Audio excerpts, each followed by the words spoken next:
sembah kami kepadamu ya Tuhan Yesus, Allah yang hidup, yang berperkara setia, mengamati, mengawasi kami, mendampingi kami dalam berbagai situasi, untuk kami melihat cara-cara Tuhan membangun, mendewasakan kami dan berkemenangan.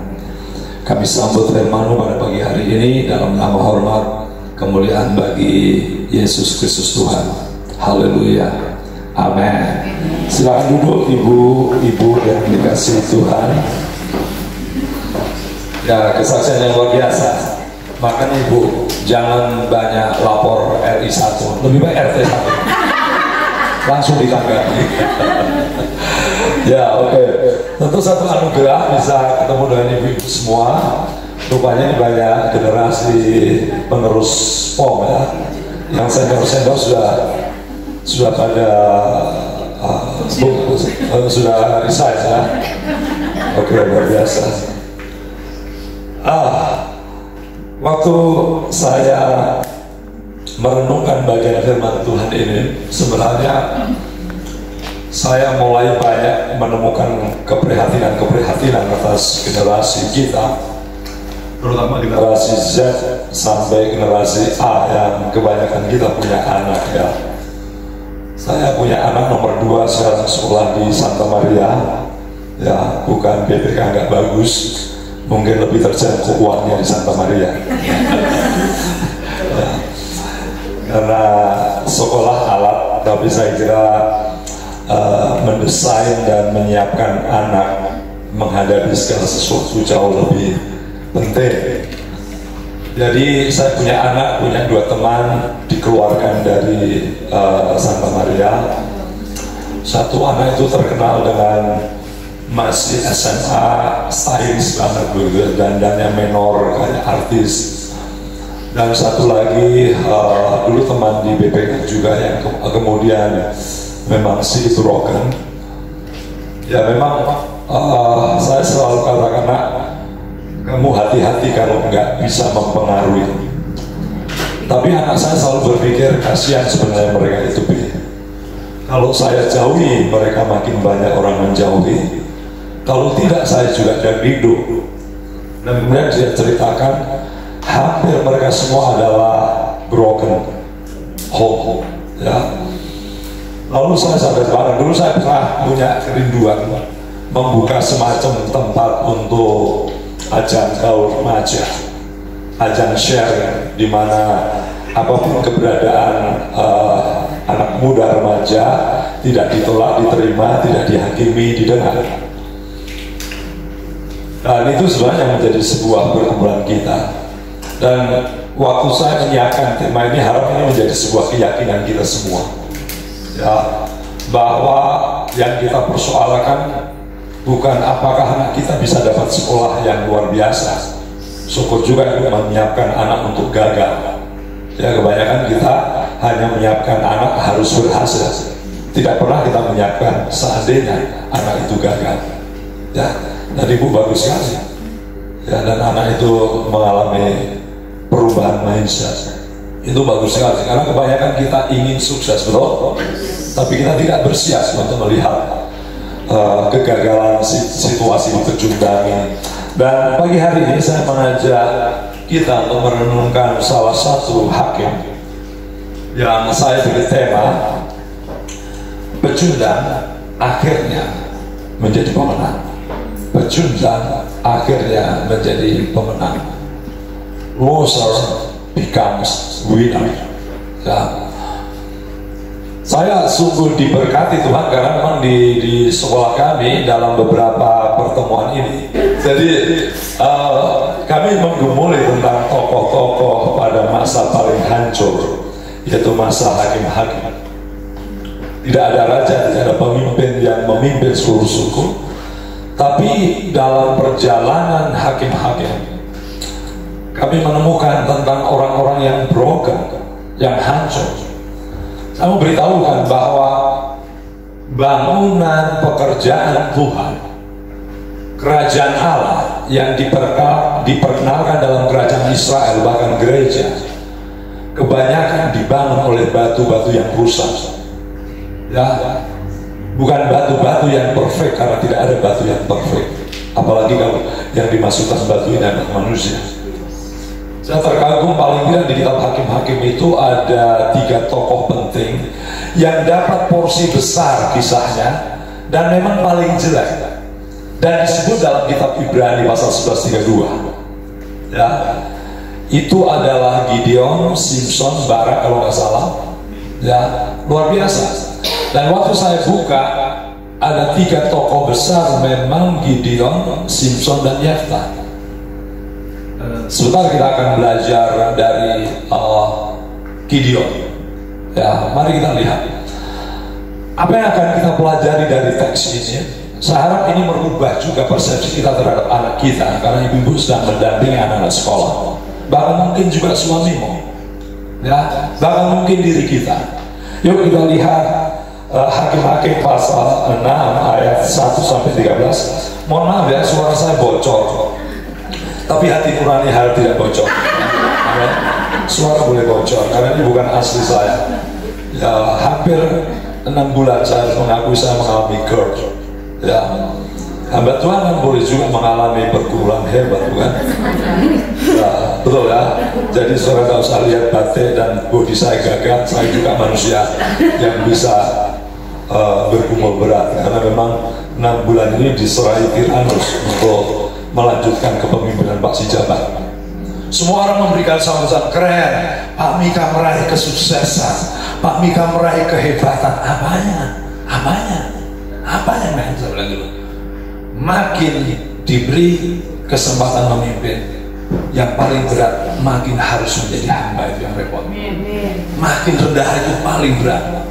Kalau mengelola administrasi tidak sulit, mengelola diri untuk rendah hati itu pergumulan hebat. Jadi doakan ya, karena itu masa-masa paling sulit. Ya, badainya besar, sehingga ya sedikit stres, tak apa-apa, itu wajar. Kemudian GERD kena. Mari kita lihat, saya belajar dari Gideon, saudaraku. Waktu yang singkat kita akan renungkan yang dikasih Tuhan. Saya tidak bacakan semuanya. Saya akan baca ayat 1-6, lalu kemudian ayat 11-15 ya. Hakim-Hakim pasal 6 ayat 1-6, lalu kemudian ayat 11-15. Kalau sudah menemukan, saya akan bacakan. Sudah menemukan ibu semuanya? Oke, oh ya, langsung ya, bagus sekali. Oke. Baik, mari saya bacakan. Tetapi orang Israel melakukan apa yang jahat di mata Tuhan. Sebab itu Tuhan menyerahkan mereka ke dalam tangan orang Midian 7 tahun lamanya. Dan selama itu orang Midian berkuasa atas orang Israel. Karena takutnya kepada orang Midian itu, maka orang Israel membuat tempat perlindungan di pegunungan, jadi gua-gua dan kubu-kubu. Setiap kali orang Israel selesai menabur, datanglah orang Midian, orang Amalek, dan orang-orang dari sebelah timur, lalu maju mendatangi mereka. Berkemalah orang-orang itu di daerah mereka, dan memusnahkan hasil tanah itu sampai ke dekat Gaza, dan tidak meninggalkan bahan makanan apapun di Israel, juga domba atau lembu atau keledai pun tidak. Sebab orang-orang itu datang maju dengan ternaknya dan kemahnya, dan datangnya itu berbanyak-banyak seperti belalang.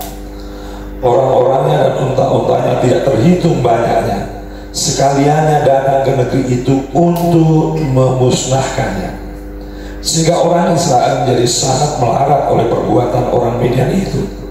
Lalu berserulah orang Israel kepada Tuhan. Ayat 11-15. Kemudian datanglah malaikat Tuhan dan duduk di bawah pohon terbatin di Ofra, kepunyaan Yoas orang Ebiezer itu. Sedang Gideon anaknya mengirik gandum dalam tempat pemerasan anggur agar tersembunyi bagi orang Midian. Malaikat Tuhan menampakkan diri kepadanya dan berfirman kepadanya, demikian, Tuhan menyertai engkau, ya pahlawan yang gagah berani. Jawab Gideon kepadanya, Tuhanku, jika Tuhan menyertai kami, mengapa semua ini menimpa kami? Di manakah segala perbuatan yang ajaib yang diceritakan oleh nenek moyang kami kepada kami? Ketika mereka berkata, bukankah Tuhan telah menuntut kita keluar dari Mesir? Tetapi sekarang Tuhan membuang kami dan menyerahkan kami ke dalam cengkeraman orang Midian. Lalu berpalinglah Tuhan kepadanya dan berfirman, pergilah dengan kekuatanmu ini dan selamatkanlah orang Israel dari cengkeraman orang Midian. Bukankah aku mengutus engkau? Tetapi jawabnya kepadanya, Tuhanku, dan apakah akan ku selamatkan orang Israel? Ketahuilah, kaumku adalah yang paling kecil di antara suku Manasye, dan aku pun seorang yang paling muda di antara kaum keluargaku. Saya mulai dengan statement keyakinan bahwa Israel, gereja Tuhan, kita semua, kekokohannya tidak selalu dan bahkan tidak dominan dibangun di atas batu-batu yang perkasa. Bahkan kisah iman, tokoh iman di Ibrani, semua adalah tokoh-tokoh yang punya background babak belur. Ya, penting sekali untuk kita melihat, karena sebenarnya yang menjadi persoalan kita ketidakjujuran kita dengan Tuhan, siapa kita. Ya, kita tidak mau belak-belakan siapa kita dan apa kelemahan kita. Saya kira kisah Gideon sebuah dan salah satu dari begitu banyak pelajaran di kitab Hakim-Hakim. Kita tahu Simpson hebat dia, mamanya seorang mandul dapat mujizat. Lihat, backgroundnya tidak nyaman, bukan? Ya, diolok, dihina, orang tua yang mandul barangkali mengalami krisis harga diri dan bisa mempengaruhi anaknya. Ya, kemudian jadi seorang nasir. Begitu jadi nasir, bobrok Gideon, Simpson dulu ya. Dia pergi ke Filistin, hebat, tetapi ada kelemahan. Selalu yang dicari pertama perempuan. Saudara lihat nanti itu kelemahan Simpson. Tapi Simpson bisa masuk daftar orang beriman. Saudara tahu Yeftah, anak perempuan Sunda, ya, anak wanita selingkuhan dari bapaknya, dibuang ke Noh dan kemudian dipakai Tuhan. Dan ini lagi saya belajar tentang seorang yang dipanggil Tuhan, namanya Gideon. Perannya singkat, tetapi penjabaran tentang dirinya lebih banyak. Ya, jadi kisah perannya itu sedikit sekali, tetapi lebih banyak berbicara tentang Gideon, seorang pecundang yang Tuhan pakai. Ya, pertama, ibu-ibu yang dikasih Tuhan, saya melihat pergumulan tekanan inferiority, ya, insecurity, inferiority. Dia seorang hakim yang sebenarnya sangat tidak memenuhi syarat untuk menjadi jawara. Lihat, sudah dia lahir di masa penjajahan, dikuras kekayaan Israel oleh orang Midian, bahkan demi mengamankan ekonominya pun dia melakukan kamuflase, saudara ya. Dia mengirik anggur bukan di tempatnya, ya, saudara perhatikan ya. Mengirik gandum dalam tempat pemerasan anggur, lihat sampai kamuflase. Mengirik gandum di tempat pemerasan anggur. Mereka bersembunyi di gua-gua, penjajahan luar biasa. Ya, hidup dalam suatu keadaan yang sangat susah payah. Lalu dibilang lagi, aku ini kan keluarga dari suku Manasye yang paling muda, kecil lagi suku itu. Lihat bahasanya si Gideon. Justru saya melihat di sini kejujuran ya. Kami kaum suku terkecil, kami tertekan. Ya, menarik di situ saudara. Saya melihat bahwa Gideon jujur terhadap inferioritasnya. Rasa tidak layak, rasa terbatas, rasa broken, luar biasa. Bahkan ibu-ibu perhatikan, dalam seluruh rangkaian kisah itu sampai ada mujizat-mujizat itu diinginkan oleh Gideon supaya dia tidak mengalami keyakinan. Datang malaikat Yahweh, suruh buat mujizat, yang di kulit itu kering, sampingnya basah, sebaliknya besok begitu. Ya, lihat ya, demi meyakinkan dia yang pengecut. Dan menarik ya, Tuhan tidak ragu menguatkan underdog inferiority-nya dengan mujizat-mujizat. Ya.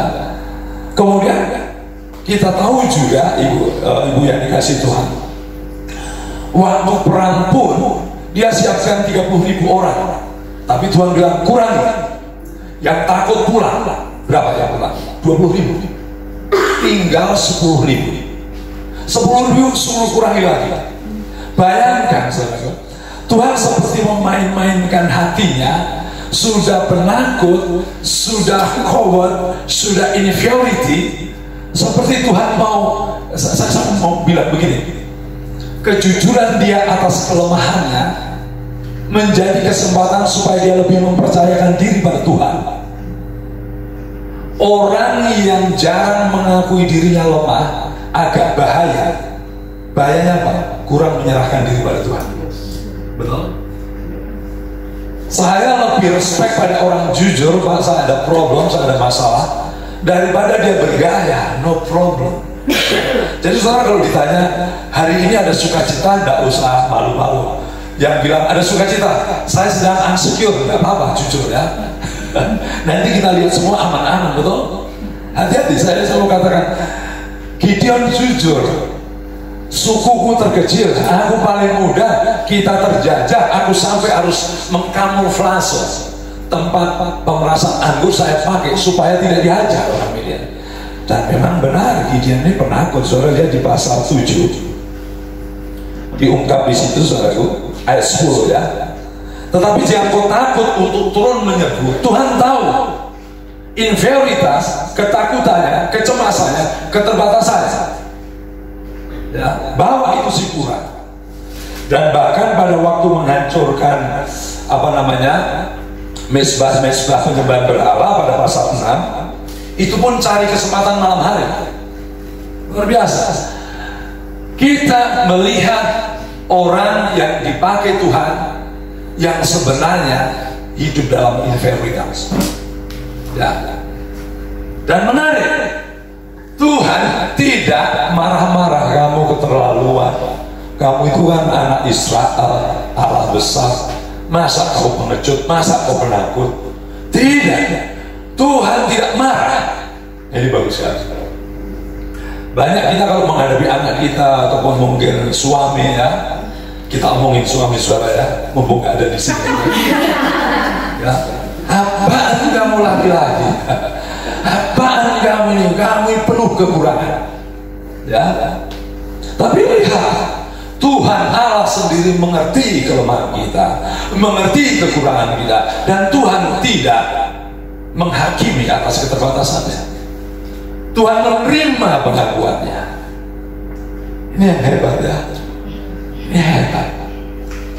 Saya merasa bahwa kita sering menghadapi masalah bukan karena Tuhan tidak perkasa, tapi kita kurang jujur di hadapan Tuhan ya, atas kelemahan kita, atas kekurangan kita. Saudara, ini yang saya katakan sebagai inferioritas, pengecut, penakut. Malah ibu-ibu yang dikasih Tuhan, waktu 10 tentara orang yang mau berperang itu dipandang berlebihan, Tuhan kurangi lagi. Loh kan sebenarnya gini ya, kalau seandainya Tuhan izinkan tetap 30.000 kan dia lebih tenang. Penakut bersama banyak orang tenang. Ini malah makin diizinkan, ketakutannya terekspor. Apakah mau menyerah pada Tuhan atau dikuasai ketakutannya? Dan saya mau katakan, seringkali Tuhan tidak menjawab kelemahan kita. Oh sekarang kau berani, akan kudampingi kau. Seringkali Tuhan mengizinkan kita sampai betul ibu tadi katakan titik nol, sampai kita betul-betul, lu gimana sih ini? Saya pengen kekuatan kok malah pasukan 10.000 itu di scanning lagi. Scanningnya menarik. Ini juga mujizat. Waktu 10.000 orang disuruh minum, siapa yang direkrut? Yang pakai tangan atau yang menjilat langsung? Yang pakai tangan. Coba ini tidak masuk akal. Bukankah yang hebat, yang jagoan menghadapi kenyataan itu yang langsung tidak? Betul? Dia nggak takut dengan penyakit, dia langsung hantam air itu.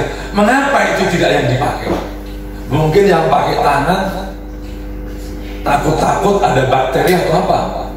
Sebenarnya tujuan ini bukan memilih siapa yang berani. Saya ulang ya, pemilihan ini bukan masalah siapa yang berani atau siapa yang kurang berani supaya pulang. Metode ini untuk memperkecil jumlah pasukan. Saya duga seandainya yang minum langsung 300, mungkin ya itu. Jadi ingat, saudara, tidak usah berdebat masalah metodenya, karena tujuan Tuhan hanya mengurangi lagi pasukannya. Bayangkan, penakut, gemetar, malah diizinkan lagi dampingannya terbatas. Seperti Tuhan ingin menuntaskan keterbukaan kita, menuntaskan eksploitasi atas diri kita. Banyak sekali kita kurang terbuka pada Tuhan. Saya kira yang paling penting kan, jujur, honesty. Tuhan, saya babak belum, saya mengalami itu. Soalnya gue dikasih Tuhan, betul. Seringkali Tuhan mengeksplor kita sampai kita sadar, yes Lord, saya dalam kondisi nol, saya dalam kondisi mentok. Karena dalam kondisi itu paling potensi menyadarkan diri pada Tuhan. Amin. Tenang saudara. Kalau saudara sampai babak belum dan titik nadir, titik nol, jangan-jangan saudara sedang dipanggil untuk lebih tuntas menyerahkan diri pada Tuhan. Ya. Bagi saya, ketakutan saya tentang anak, tentang istri, tentang saya sendiri bukan masalah apakah ada sesuatu yang saya bisa makan dan minum.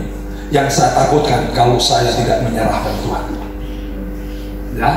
Yang saya takutkan, saudaraku, takutlah pada anakmu kalau dia tidak ada waktu-waktu menyerahkan diri pada Tuhan. Ya. Jangan terlalu bangga anak saudara sukses, nilainya keren semua. Kalau tidak ada detik-detik dia mengakui bahwa ini kebesaran Tuhan. Ya. Dan orang-orang yang kehilangan penyerahan diri pada Tuhan, mengandalkan diri sendiri, potensi gagal total. Ya, nanti saya ingin sharing pengalaman. Lalu yang kedua, tadi saya tegaskan ya, mengaku, membuka diri pada Tuhan. Tuhan tidak marah tentang inferioritas saudara, kekurangan kita, kelemahan kita pada Dia. Ya. Karena disitulah Tuhan tahu caranya bagaimana menopang kita. Ya. Jalan terbaik adalah honesty, jujur, tulus. God, ya, ini aku, this I am, ini aku Tuhan. Ya. Lalu jawaban Tuhan. Jadi tekanan inferioritas dijawab oleh lawatan yang berotoritas. Bagus sekali. Tuhan ini bermain drama. Tapi lihat, ketika Tuhan menemui Gideon, ibu-ibu dikasih Tuhan, dalam perjanjian lama, kalau ada malaikat yang huruf besar, kemungkinan besar sekali Tuhan sendiri. Ya, jadi M huruf besar itu mungkin Tuhan sendiri. Dan tidak banyak orang-orang beriman di PR yang ditemui Tuhan sendiri, malaikat Yahweh. Ada Abraham pernah ditemui, Gideon pernah ditemui, saya lupa barangkali juga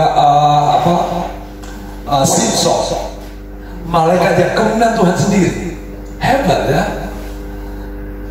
Jadi supaya Gideon ada keyakinan yang lebih rohani, maka Tuhan temui dengan penampakan yang luar biasa.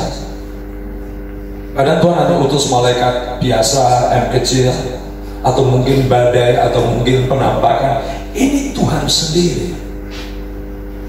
Ya.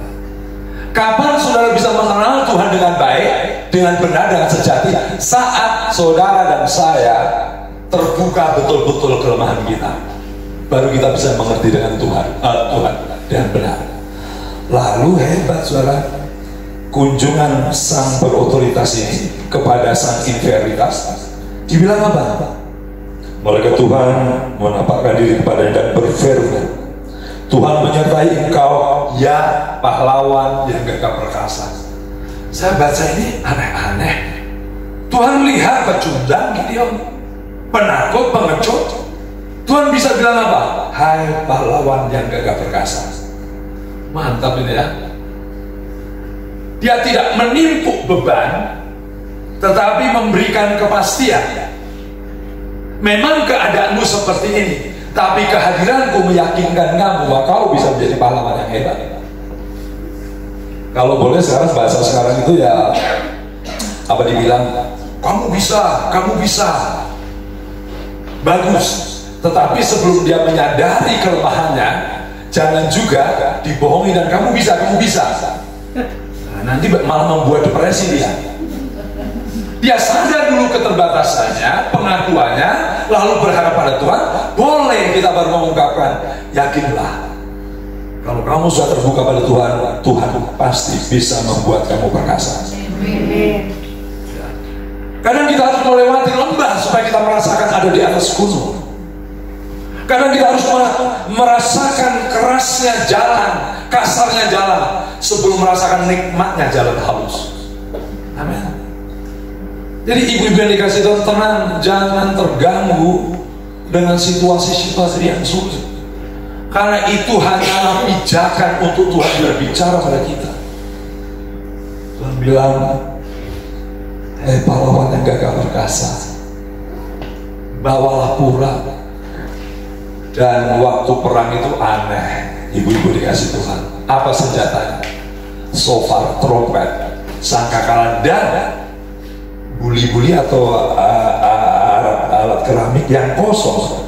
Saya kadang ketawa. Ini cara-cara Tuhan yang tidak terduga. Oh ya, buyung kosong. Saudara lihat di ayat 7, pasal 7 ayat 16. Diberikannya sangkakala dan buyung kosong dengan suluh di dalam buyung. Ini perang macam apa? Perang macam apa? Nggak ada pedang, nggak ada panah, nggak ada parang. Bawa itu buyung, bawa itu sangkakala. Ini perang model apa? Itulah namanya Tuhan bekerja atas yang tidak masuk akal. Iman Kristen harus transrasional. Rasio bisa dipakai, tapi kadang transrasional, nyebrang rasio. Hebat sekali. Pada akhirnya apa ibu yang dikasih Tuhan? Kesimpulan saya sederhana. Yang terbatas, yang pecundang, jujur mengaku, Tuhan pahami. Tetapi pengakuan dan kesadaran itu membuka peluang hati untuk mengakui kebesaran Tuhan. Yang inferioritas ketemu yang superioritas, itu Allah. Hasilnya apa? Kreativitas. Amin. Jadi mari kita change mindset kita dalam kehidupan ini. Yesus tidak kelihatan, Yahweh tidak kelihatan seperti di PL, tapi daya kerjanya tidak kalah hebat di PL. Amin. Mana Pak Mika? Saya tidak melihat Tuhan. Kalau saudara hanya kepingin Tuhan bekerja ketika kelihatan, Anda membatasi Tuhan. Karena Tuhan bisa bekerja walaupun tidak kelihatan. Amin. Jadi gaya-gaya kita ini selalu yang logis. Kalau Tuhan bekerja harus kelihatan loh. Kalau Tuhan bekerja harus langsung bertindak dan tunggu. Allah punya cara tak terbatas dalam kreativitas. Ya. Saya mau saksikan, saya punya anak bimbingan masih muda, lulusan Universitas Indonesia yang sangat beken, UI, lulus cum laude, masih muda sudah pernah menjadi deputinya Sri Mulyani, bukan Sri Mulyani pedagang jambu di situ ya, Menteri Keuangan. Luar biasa, sampai orang tuanya sharing, hebat anakmu. Tapi saya sudah bilang, hati-hati loh ya. Saya ingatkan, adakah lubang-lubang kerapuhan dia yang dia bisa selesaikan dengan Tuhan? Oh, pasti bisa. Oke. Kemudian dia ambil S2 di Belanda, sempat menjadi deputi presiden juga. Dari ribuan orang mendaftar dapat 2, dia menang, keluar. Masih muda, sukses meraih sesuatu. Kemudian sekarang saya mengambil program doktoral di Belanda. One day saya kaget karena dia tidak pernah bicara khusus. Pak Mika, saya ingin sharing apa? Tumben kamu mau ngajak ngobrol, bukankah ada mama? Enggak, ini rahasia. Saya tidak akan sebut namanya karena siapa tahu ada hubungan keluarga dan saudara. Takut tersinggung. Jadi dia, Pak Mika, saya mau mesum dengan Bapak. Oke. Tolonglah saya. Saya sudah beberapa bulan ini minum obat penenang. Saya kaget. Kenapa? Ya benar kok minum obat penenang. Bukan hanya itu. Saya sudah berkali-kali hampir memutuskan untuk bunuh diri. Saya bilang, wah, what reason? Apa alasannya? Saya nggak tahu, mungkin karena saya sudah mencapai sesuatu di masa muda. Semuanya dapat. Dia bisa kredit rumah 16 juta per bulan. Itu berarti gajinya berapa? Ya pasti diberikan cendol, sudah bisa mandi cendol, ya kan? Luar biasa. Saya kehilangan arah hidup, dan sebenarnya di balik pencapaian saya ada kerapuhan luar biasa. Saya bilang, inilah masalah kita. Kita tidak pernah jujur atas kelemahan kita di hadapan Tuhan. Kita tidak pernah share dengan Tuhan apa yang terjadi dalam hidup kita. Yang jelas bukan ini orangnya yang sedang menelpon saya. Saya bilang begini, kembali.